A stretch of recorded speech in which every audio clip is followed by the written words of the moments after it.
Speaker Fury, party leaders, honorable parliamentarians, distinguished guests, mesdames et messieurs, welcome to this extraordinary event, a joint address to Parliament by His Excellency Volodymyr Zelensky, President of Ukraine. I thank all those who have made it possible for us to hear from President Zelensky today, whether here in the chamber or by video link. J'invite maintenant le Premier ministre à nous adresser la parole. Monsieur le Premier ministre. Thank you, Mr. Speaker. Chers parlementaires, amis et collègues, bonjour et merci d'être ici aujourd'hui pour accueillir un dirigeant courageux et exceptionnel. President Zelensky, on behalf of parliamentarians and on behalf of all Canadians, it is an honor to welcome you to our House. Mr. President, Volodymyr, you are a friend. Canadians and Ukrainians are friends, and they have been for a long time. Our people share deep historical ties. In the early 20th century, a massive wave of Ukrainian immigrants came to Canada. Many of them settled in the Canadian prairies. They worked the land. They built churches distinguished by their beautiful spires, and they helped shape Canada in significant ways. Notre pays compte aujourd'hui 1,4 million de Canadiens d'origine ukrainienne, ce qui constitue la deuxième plus grande diaspora ukrainienne au monde. Que ce soit en tant qu'agriculteurs, scientifiques, leaders communautaires, athlètes ou travailleurs de première ligne, les Canadiens d'origine ukrainienne continuent d'apporter une immense contribution à notre pays. Mais l'amitié entre le Canada et l'Ukraine ne repose pas seulement sur cette histoire commune, elle repose aussi sur nos valeurs communes. Volodymyr, in the years I've known you, I've always thought of you as a champion for democracy. And now, democracies around the world are lucky to have you as our champion. Hear, hear.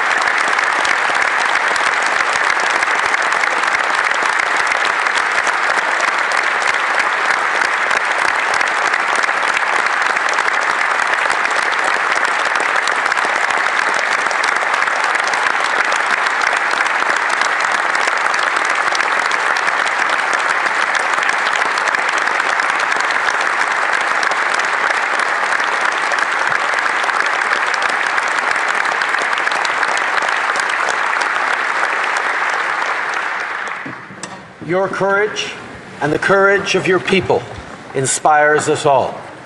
You're defending the right of Ukrainians to choose their own future. And in doing so, you're defending the values that form the pillars of all free, democratic countries. Freedom, human rights, justice, truth, international order. These are the values you're risking your life for as you fight for Ukraine and Ukrainians. Beyond that, you're inspiring democracies and democratic leaders around the world to be more courageous, more united, and to fight harder for what we believe in.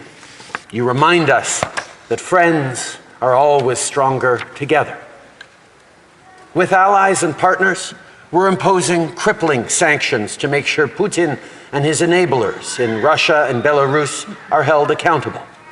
Today, in line with our European Union partners, I can announce that we have imposed severe sanctions on 15 new Russian officials, including government and military elites who are complicit in this illegal war. Le Canada va continuer de soutenir l'Ukraine en lui fournissant de l'équipement militaire ainsi que de l'aide financière et humanitaire. Et on va être là pour aider à rebâtir une fois que l'agresseur sera repoussé. In Canada, we like to root for the underdog. We believe that when a cause is just and right, it will always prevail, no matter the size of the opponent. This doesn't mean it'll be easy. Ukrainians are already paying incalculable human costs. This illegal and unnecessary war is a grave mistake, and Putin must stop it now.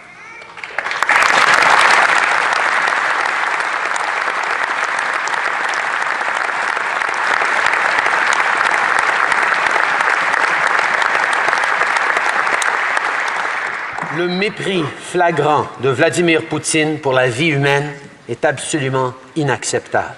Le Canada continue d'exiger que la Russie cesse de cibler les civils et mette fin à cette guerre injustifiable. Ukrainians are standing up to authoritarianism. And as parliamentarians united in this House today, and all Canadians, we stand with you. As friends, you can count on our unwavering and steadfast support. And now, it is my great privilege to introduce to you all the President of Ukraine, our friend, Volodymyr Zelensky.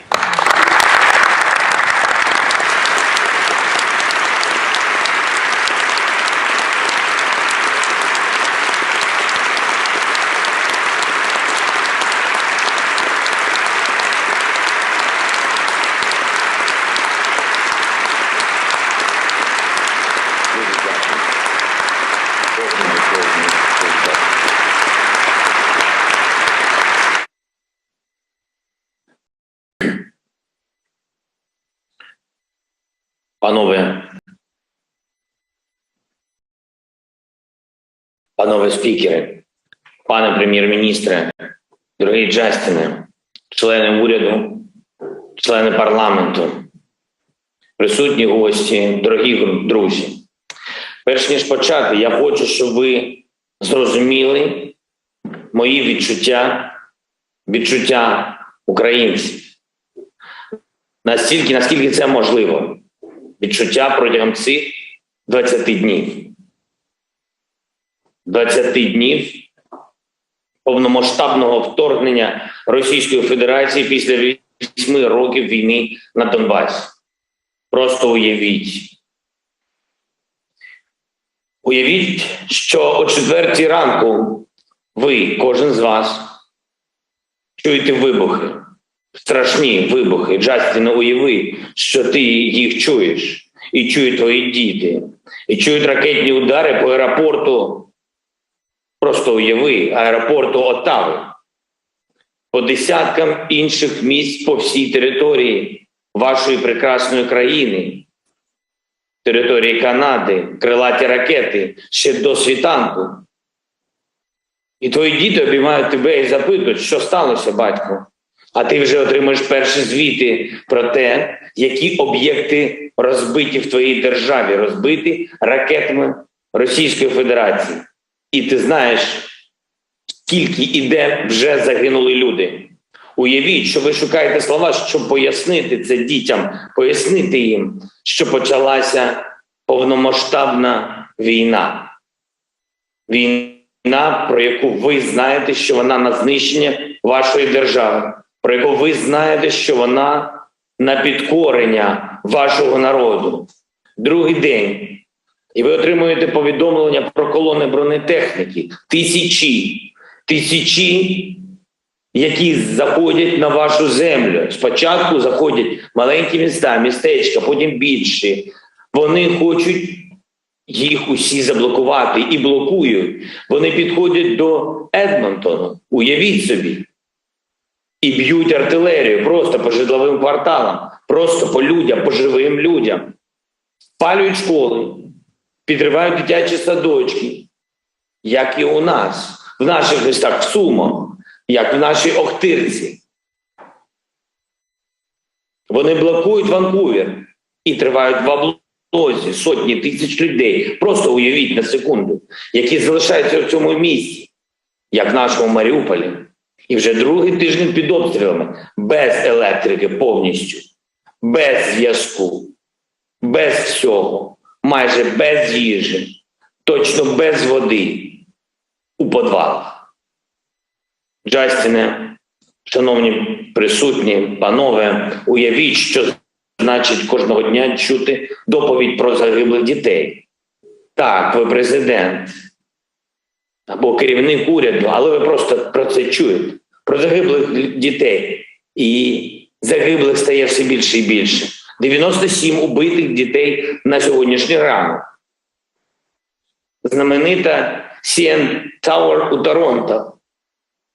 Скільки російських ракет вистачить, щоб її зруйнувати. Повірте, я всім вам цього не бажаю, але ми щодня передбачаємо, скільки ще ракет можуть ударити по нашим телевежам.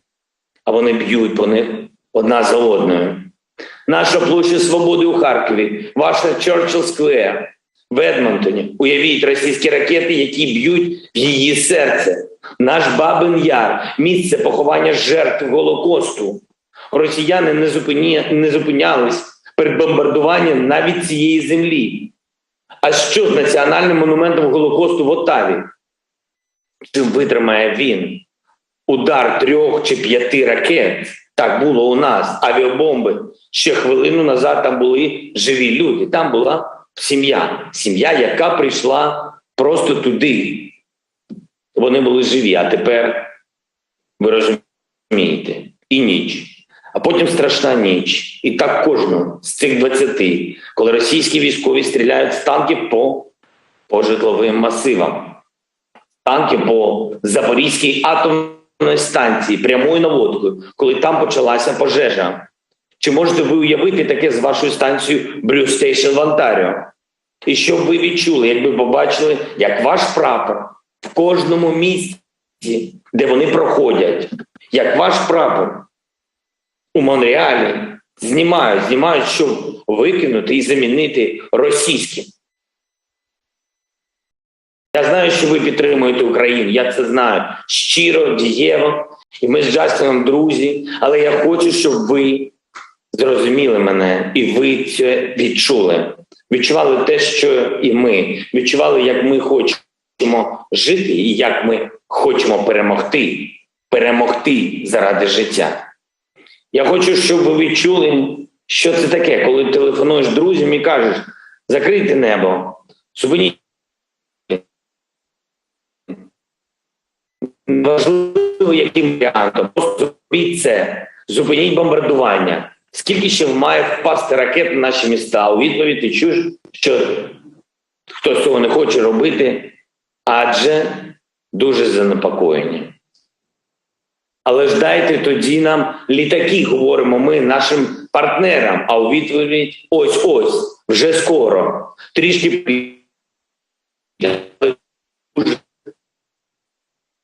спокійні. Просто хочуть. А хто шукає причини? Головне, кажуть про ескалацію, хоча куди вже більше. Кажуть, що Україна зараз не в НАТО, хоча двері відкриті. Але для кого ці двері і куди вони ведуть? Якщо нам відповідають, що нас не візьмуть, війна завжди проявляє усе, на що здатні люди. Хто сильний, хто слабкий, хто мудрий, а хто не бачить очевидного, хто чесний, хто лицемір. І ми все це бачили. І ми все це зрозуміли за 20 днів і 8 років. Я впевнений, що і ви все побачили. Панове спікери, пане прем'єр-міністре, члени уряду, члени парламенту, дорогі друзі. Канада завжди була, є, і я впевнений, буде нашим надійним партнером. Партнером нашої землі, нашого народу, України, кожної нашої сім'ї. Ви прийшли нам допомогу одразу, коли ми цього попросили. Ви надаєте нам зброю, іншу підтримку, якою ми потребуємо зараз. Ви ввели санкції проти Росії дійсно моральні, дійсно серйозні. Проте ми ж бачимо з вами, що війна, на жаль, продовжується, що російські війська не виходять з нашої землі. Ви бачите, що наші міста і Харків, Маріуполь і багато інших не захищені так само, як і ваш Едмонтон, Ванкувер. Що Київ зазнає ракетних ударів, як Чернігів, Житомир, Івано-Франківськ та ще десятки наших українських міст. Ще вчора дуже мирних, спокійних міст. Це означає, що потрібно робити більше і значно для миру, для того, щоб зупинити Росію. Нам всім треба більше робити, щоб захистити Україну і захистити Європу від цього тотального зла, яке знищує все: меморіали, церкви, школи, лікарні, житлові квартали і всі наші підприємства. Вони вбили 97 дітей. Ми не просимо багато, ми просимо справедливості, ми просимо реальної підтримки, яка допоможе нам вистояти і захистити наше життя, життя всього світу. Канада вже проявляє необхідне лідерство, вже робить першою те, до чого згодом приходять інші країни, але ми потребуємо більше вашого лідерства і просимо вас більше участі саме від вас. Джастіне, усі друзі нашої країни, України, усі друзі правди. Ви розумієте, наскільки важливо для нас захистити наше небо від цих ракет і від російських літаків. Ви можете на це вплинути, мені так здається. Ви здатні змусити ще більше компаній піти геть з російського ринку. Щоб там не було, жодного долара на війну. Якщо вони залишаються в Росії, спонсорують війну, то вони не мають права працювати в Канаді. Хай буде так. І це дасть нам мир. Ви знаєте, мабуть, краще, ніж багато хто у світі, що цей напад Росії – це намагання знищити нас, знищити український народ. І ніщо інше. І це головна мета їх. Це війна проти народу. Саме проти нашого народу. Це війна, щоб зруйнувати усе, що робить українців українцями. Проти нашого майбутнього, проти нашого характеру, проти нашої волі, усього того, що ви, канадійці, дуже добре знаєте, дуже добре відчуваєте, тому я прошу вас, не зупиняйтесь. Не зупиняйтесь у допомозі Україні, у лідерстві та у намаганнях повернути мир на нашу мирну землю. І я вірю, я знаю, що вам це під силу, що з Канадою наша антивоєнна коаліція, яку ми зміцнюємо, точно дасть результат. Я хочу окремо звернутися до нашої української діаспори, дуже великої, до усіх українців Канади. Саме в цей історичний момент ми потребуємо вашої дієвої допомоги. А ви повинні своїми кроками довести, що ви є частиною історії України, живої історії України. Запам'ятайте, будь ласка, це живої. Бо ми хочемо жити і прагнемо миру. Я вдячний вам за підтримку, кожному з присутніх в цій залі, парламенту, кожному громадянину Канади. Я вдячний тобі, Джастін. Я вдячний від імені усього українського народу. Я впевнений, ми разом, але тільки разом всіх переможемо, всіх ворогів. Слава Україні! Дякую Канаді!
Thank you, Mr. President.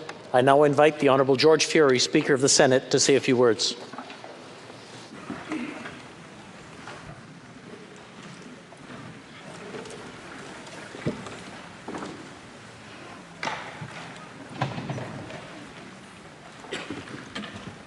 President Zelensky, Prime Minister Trudeau,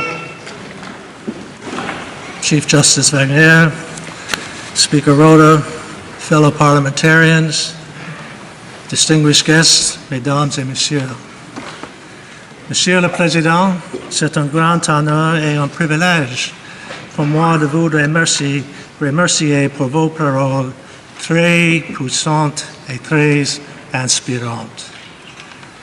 On behalf of all senators, members of the House of Commons, and indeed on behalf of all Canadians, it is my honor and privilege to thank you for your very powerful and inspiring words today. Please know, Mr. President, that Canadians stand with you. We know what is at stake. You are battling for your people, for your country, and for all of us who believe in peace and democracy, in truth and justice. For all of us who stand against tyranny, lies, and the horrific war crimes that have been committed against the Ukrainian people. There is a word in the Bible, one word, that expresses so much of the courage that you, Mr. President, and your fellow Ukrainians are showing the world. In the original Hebrew, the word is hineni. Literally, it means, here I stand. It was said by the great Old Testament leaders when called upon to lead their people. It is a statement of stepping up to leadership in the face of overwhelming odds. It is clearly what you are saying, Mr. President, by your actions, and what all Ukrainians are saying in this terrible time of crisis. The world is witnessing a Ukraine united more than ever in common cause to secure its place among the family of nations.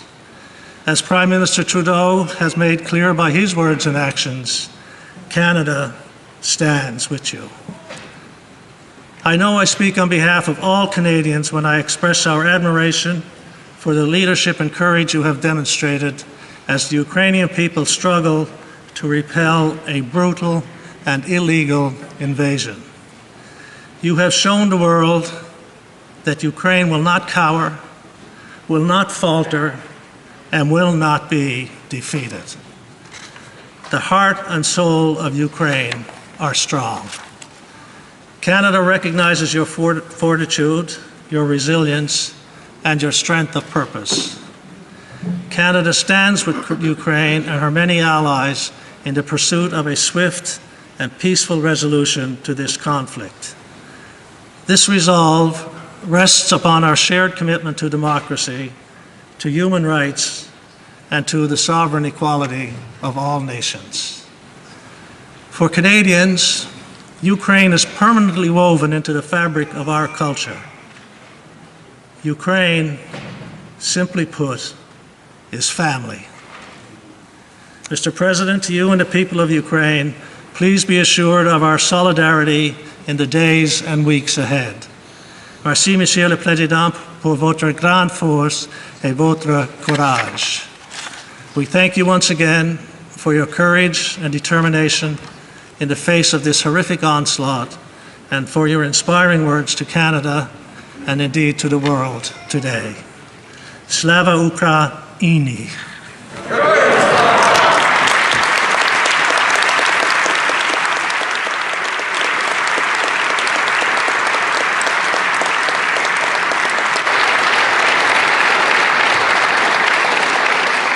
Thank you, Speaker Fury.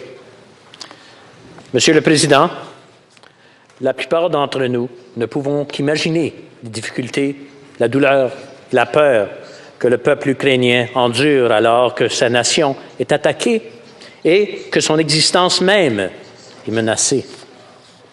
The extraordinary courage and defiance that Ukrainians are demonstrating in defending their country and their way of life is an example to all freedom-loving people. And it is clear that many of our fellow citizens are drawing strength from your own determination to repel the invaders and protect your homeland. You are not just the president anymore. You have proven to be a great leader of your nation. As Ukraine continues to fight for its freedom, please know that you are not alone and that you will not be left behind.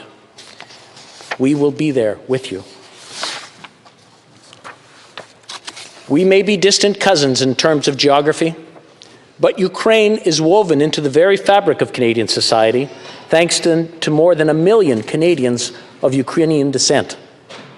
In an interview you gave 2 years ago, you said, and I quote, "We must remember the heroes of today, heroes of the arts, heroes of literature, simply heroes of Ukraine. Why don't we use their names, the names of the heroes that today unite Ukraine?" To the people of Ukraine, to your friends in Canada and around the world, you, Volodymyr Zelensky, are one of those heroes. Heroyam Slava. Au nom de tous les parlementaires, merci de vous être adressé au peuple canadien et de nous avoir montré le vrai sens du courage, de la liberté et du patriotisme. Puissions-nous nous montrer dignes de l'amitié entre notre peuple et nos pays. Slava Ukraini. Merci. Merci. Thank you. Дякую.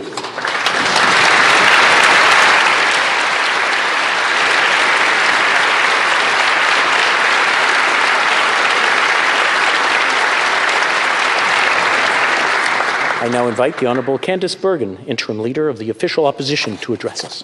Thank you very much, Mr. Speaker. I would like to begin by first and foremost stating on behalf of my Conservative caucus our complete admiration and respect for the people and the nation of Ukraine. And to President Zelensky, let me express to you how much I admire your courage and your sacrificial leadership at this critical time in Ukraine's history. The kind of leadership that you are showing, sir, is very rare, and it serves as an inspiration to all of us who are elected. You are the leader of Ukraine for such a time as this, and we remain indebted to you.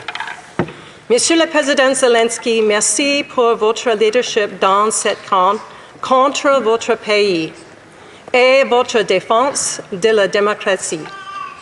L'opposition officielle est aux côtés de l'Ukraine. C'est notre devoir. Nous serons également présents après ces conflits pour vous aider à reconstruire l'Ukraine. Votre courage nous inspire.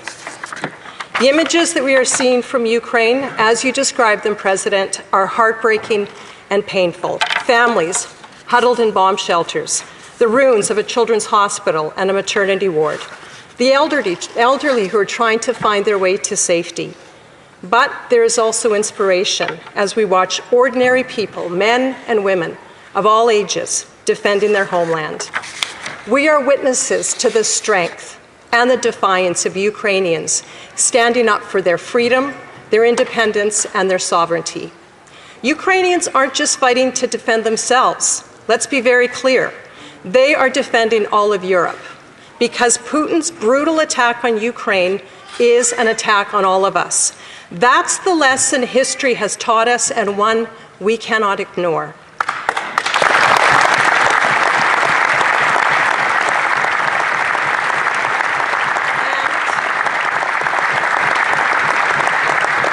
And it is why we must help the people of Ukraine in every way possible.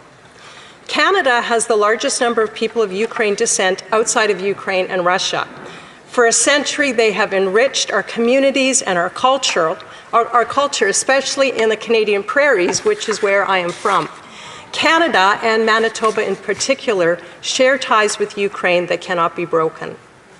And now, almost 1.4 million Ukrainian Canadians are watching what is happening. Their hearts and their souls are reaching out, hoping, praying for the nation and the people of their forebears. This war of naked aggression has revealed Vladimir Putin for what he really is, a warmonger and a violent predator with no regard for human life and suffering. He has crossed lines that after 2 world wars we thought would never be crossed, and he's shaken the rule-based order that has kept millions safe since 1945.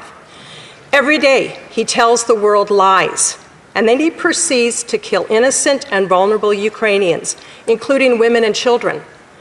And while on his rampage, he continues to threaten the world, saying if he doesn't get his way, he will use the worst extremes possible. It's sickening to watch. Putin must be brought to justice. He must be held to account for his crimes against humanity at the International Criminal Court at The Hague.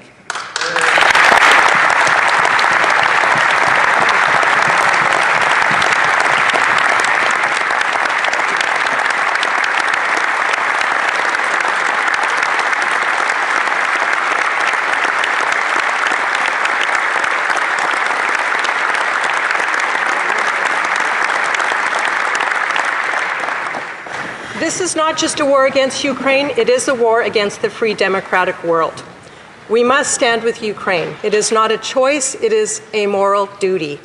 Canada was the first country to recognize Ukraine's independence from the Soviet Union. Now it's time to honor that legacy. We must do more, together with our allies, to secure Ukraine's airspace. We need to protect.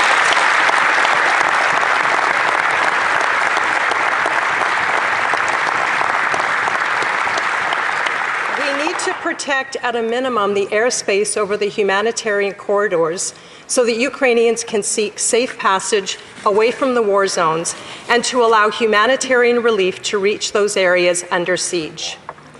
Canada must do whatever it can to cut through any red tape and welcome Ukrainians who are fleeing, although we all know that what Ukrainians want most is to be able to live in their home nation free, sovereign, and peaceful. President Zelensky,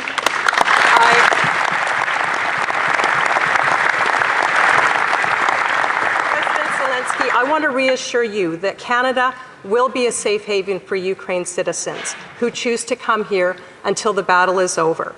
While they are in Canada, we will cherish them, care for them, provide for them purpose and hope, and when it is time, they will return to their beloved Ukraine and their families. This is our pledge to you.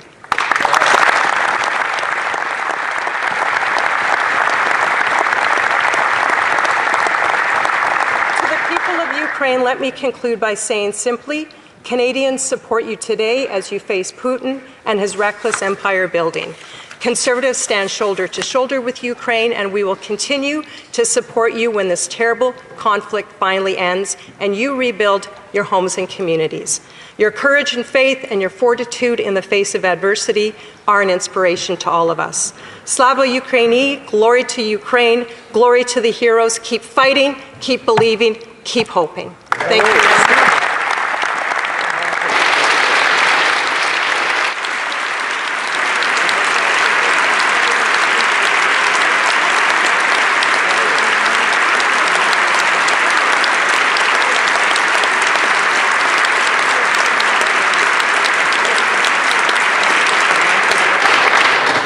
Thank you, Ms. Bergen. J'invite maintenant le chef du Bloc québécois, M. Yves-François Blanchet, à nous adresser la parole. Merci, Monsieur le Président. Estimés collègues, Monsieur le Président, et surtout, Monsieur le Président, il m'est difficile aujourd'hui de m'exprimer en de simples mots qui ne peuvent pas porter ou exprimer toute la tristesse, toute l'indignation, toute la colère que suscite la guerre sale infligée à votre grande nation, à votre grand peuple. Il m'est difficile d'admettre une certaine impuissance aussi, une impuissance à faire beaucoup plus qu'exprimer notre compassion, notre désir, qui n'est que l'ombre du vôtre, de nous réveiller tous de ce cauchemar qui habite nos écrans au quotidien. Bien sûr, la nation québécoise, je crois pouvoir le dire, la nation québécoise est massivement derrière vous, derrière votre peuple. Bien sûr, nous avons demandé et soutenons que le Canada agisse de la seule façon valable en concertation avec les pays libres du monde et avec les grandes organisations internationales, tant économiques que militaires qu'humanitaires. Bien sûr, nous appelons aussi à des sanctions économiques toujours plus sévères, afin que ce soit de l'intérieur même de la Russie et par la négociation équilibrée que vienne la fin de cette agression insensée. Nous insistons auprès du gouvernement canadien pour que soient allégés les obstacles à l'accueil d'un réfugié d'origine ukrainienne. Tant du Québec que du Canada, il y a des gens, il y a des familles, il y a des ressortissants qui veulent accueillir ces réfugiés. Il faut aussi que soit mise en place une navette humanitaire entre votre territoire et les nôtres. C'est avec désarroi que nous entendons aussi votre appel pour davantage d'armes. Vous y avez droit, vous en avez besoin. La nation québécoise est pacifique, la nation ukrainienne est pacifique. Je suis convaincu que c'est à contre-cœur aussi que vous sollicitez ces armes. Vos gens ont le droit de défendre ceux qu'ils aiment. Ils ont le droit de défendre cette terre qui est la leur. Alors oui, Monsieur le Président, qu'on arme les Ukrainiens, vite et plus. Bravo.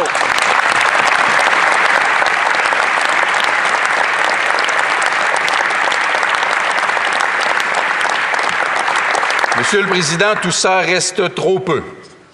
Trop peu à chaque fois que meurt un homme, une femme, un enfant, chaque fois qu'un hôpital, une garderie, une école, un parc ou une seule fleur sont détruits. Chaque fois, Monsieur le Président, chaque fois, nous crient qu'on en a fait trop peu et que dans une certaine mesure, on l'a fait trop tard. Je me plais à croire, Monsieur le Président, qu'il faut distinguer les peuples de ceux qui les dirigent. Je me plais à croire que le peuple russe est la première victime du dictateur du Kremlin. Mais il y a des chefs, des meneurs, des dirigeants qui parlent bel et bien pour leur peuple. Il ne fait aucun doute que vous en êtes un. Vous avez su retourner une des pires armes de l'ennemi contre lui-même, la puissante, la vicieuse, la mesquine machine de duperie et de désinformation du Kremlin a voulu imposer le récit mensonger d'une histoire réécrite par le dictateur, à son seul profit, au profit de sa seule gloire personnelle. Vous avez au contraire, par la simplicité, par la franchise, par le courage, vous avez forcé la main du monde entier. Vous avez maintenu sur votre peuple le regard de la planète. Et ce faisant, vous avez su, et vous devez encore insister pour davantage, obtenir une aide qui, peut-être autrement, vous aurait échappé. Vous voyez, Monsieur le Président, ce que nous ne pouvons pas faire est ce qu'il y a de plus cruel. Vivre cette guerre ignoble dans des sous-sols sombres, secoués par le tremblement des bombes lâchées sur vos villes et vos villages. Craindre pour ceux que vous aimez. Douter du futur. Appréhender une reconstruction qui durera au moins une génération. Avoir peur. Contre la peur au ventre des enfants de l'Ukraine, nous ne pouvons que trop peu. Je vous prie de nous en excuser. Votre ennemi, Monsieur le Président, n'a ni le cœur, ni le courage, ni la force, ni la dignité de vaincre la bravoure du peuple ukrainien.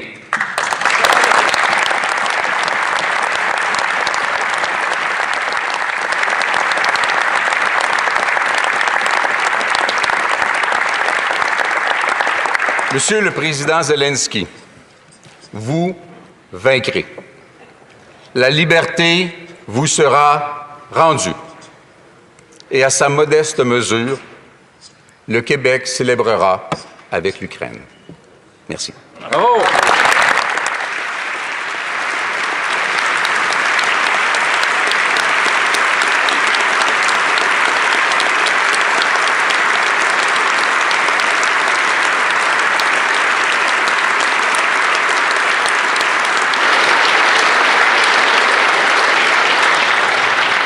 Merci, Monsieur Blanchet.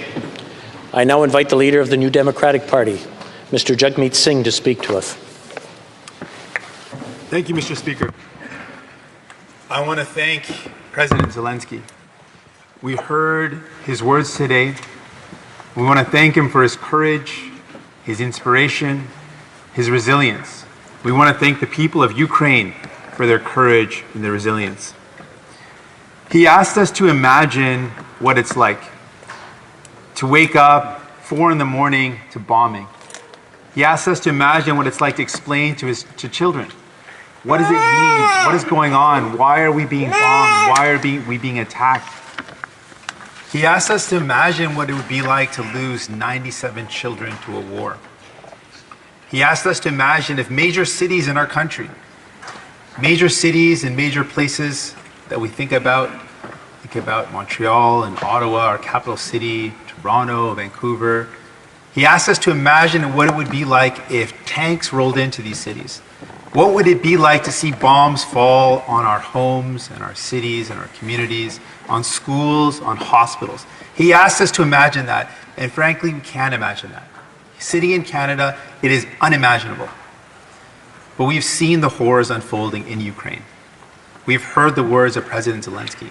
We have spoken with Ukrainian Canadians who share with us the pain that they're experiencing right now, not knowing if their loved ones are going to survive the night. We've heard from families that call constantly asking, are you okay? Are you still alive? It is unimaginable for us. And he asked us, imagine what it's like and please help. He asked for more help. He acknowledged that so far Canada has been a strong ally, but he asked for more help. And we must answer that call. Canadians stand with Ukraine and will answer that call to provide as much help as possible in this time.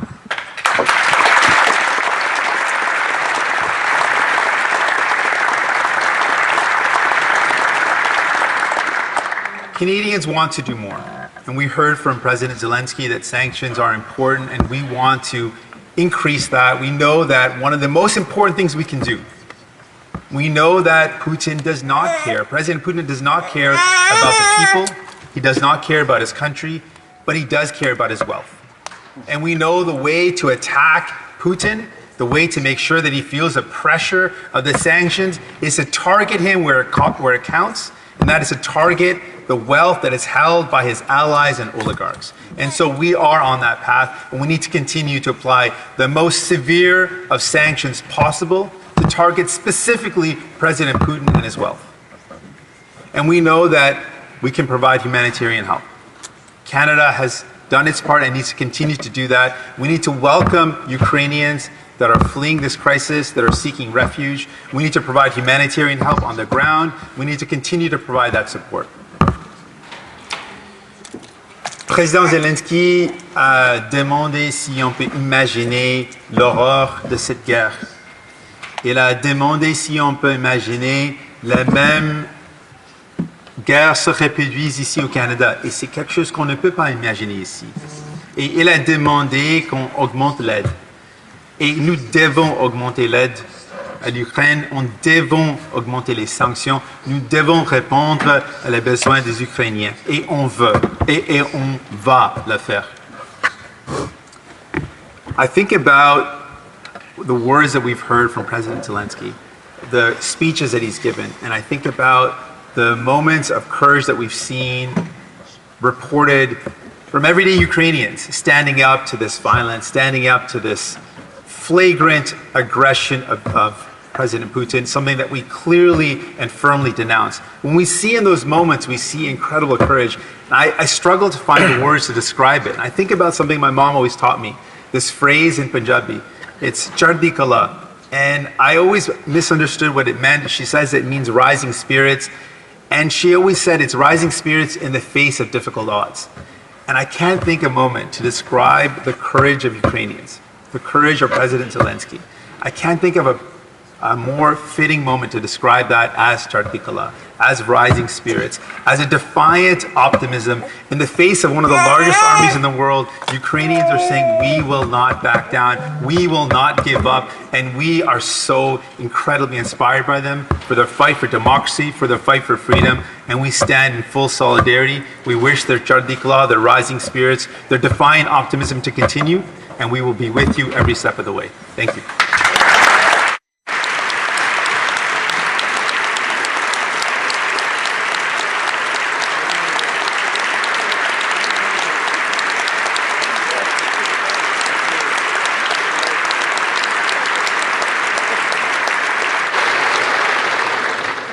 Thank you, Mr. Singh.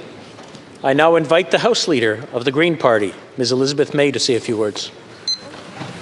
Merci, Monsieur le Président. Merci, Président Zelensky. Quel honneur pour moi de prendre la parole en ce moment extraordinaire, historique. Et pour tous mes chers collègues ici, nous sommes unis. Comme un vert ici au Canada, nous sommes partis d'une grande famille vert partout au monde, il y a 80 pays du monde. Il y a quelques journées, j'ai reçu cette lettre envoyée par le président du Parti vert d'Ukraine, Vitaly Kononov. Et je cite, Dear Green friends, we are writing to you from bomb shelters, from our home Ukraine, which is mercilessly attacked and bombarded by Russian forces since that fateful day, February 24, 2022. Ukrainians are indiscriminately hit. Collateral damage amounts to total destruction of cities. Many civil and social infrastructures that have no relevance to the military are destroyed. Thousands of civilians dead and injured. Millions are fleeing their homes. Ukrainian army and civil defense volunteers have taken up arms and are fighting for the survival of Ukraine. They are successful to a great extent, but missile and bomb attacks by air are causing greatest damage. We are helpless. We have no weapons to counter air attacks. We appeal to you for support. Please urge your governments to help protect our sky by having a no-fly zone. For the sake of world peace and security, for democracy and resolution of conflicts through peaceful means and a rules-based world order, please help Ukraine. Now, it broke my heart to write our dear colleague in Ukraine that all elected Greens around the world have come to the same conclusion, that a no-fly zone will risk a wider war and even a nuclear war. We know these reasons are solid, even though they ring hollow. But we must use every tool, and I fear that the tools we have in front of us are inadequate to the task. President Zelensky, we do not want to let you down. We fear that we may inevitably let you down, but we will find every tool we can find, and where there aren't adequate tools, by God, let's invent them. In 1956, in the Suez Crisis,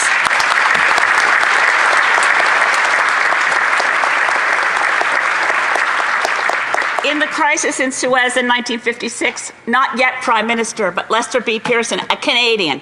We love ourselves here in Canada, we do.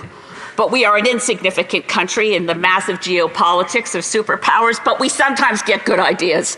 Lester B. Pearson invented UN peacekeepers. We need to invent something now that's effective to stop the war, to stop Putin, to save Ukraine. We have to use every single idea, every single sinew, every muscle. We must not relent for one single second. We have seen illegal wars. I've lived long enough to see many illegal wars based on lies in Vietnam and Afghanistan and Iraq. Too many innocent lives lost, and now never again. Not one more Ukrainian child. Please, God, stop the bombs. Please, let's have a ceasefire. Please leave a pathway for Vladimir Putin to make it to a negotiating table and find a peace. How do we stop lies? We stop them with the truth. And the truth is the courage of the Ukrainian people. The truth is the courage and the unexpected reality of you, President Zelensky, an honest-to-God Democrat a human being, a mensch, a man of such moral courage that the world is inspired. But we must not let you down, because God knows you won't let us down. We must do more. We know this. You are, as our Prime Minister just said, a champion of democracy. May we be worthy to stand by you. May we find the ways that make it meaningful that we stand with you. Not one more lost life, please, God. Not one more mother in Russia who weeps for a lost son in an immoral and illegal war.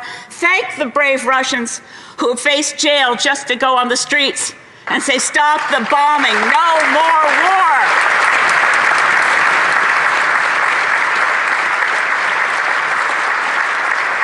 And I close with this. President Zelensky, what I want, what I pray, and I pray for you constantly, and for Ukraine. What I want is that you come here in person, that we invite you and we see you here, president of a country at peace, of a free, democratic, and victorious Ukraine. Please come here so that we can hope that in your eyes we remain worthy to be called your friend. Thank you.